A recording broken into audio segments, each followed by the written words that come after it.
Okay.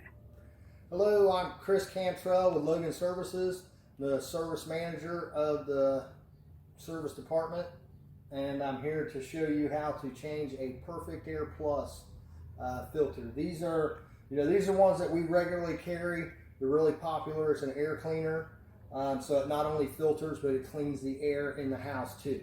So we do have a lot of questions on how to change these. What you do is you just open up your filter rack here. You just open it up, you'll see a red light on there. So that means it's got power. So if that red light's on, you got power. What you need to do is you need to find a switch. There's either one, there'll be like an electrical switch on the side of the furnace, looks just like a light switch. There could be that, or you may have to go to your breaker box and flip the breaker. So now, once this red light is off, see, you can see the light's off. So now you want to unplug the wire there, leave that like that, and slide this out. And then you can set this on something sturdy so that way you don't have to bend down or anything like that. If you want to, you can. You just flip these little levers here. They slide over to hold those in on them pins. And then you open this up, you pull your filter out, and then you get your brand new one.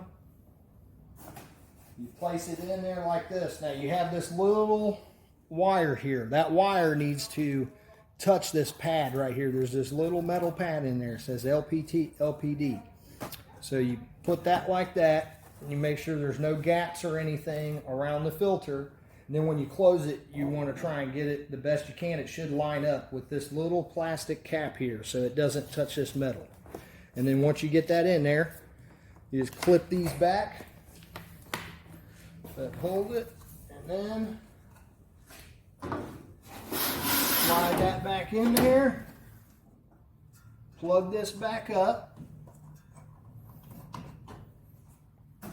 and then you want to turn your power back on. You can see the red light is back on, so now you have restored power. You just close your filter door, and that is how you change it.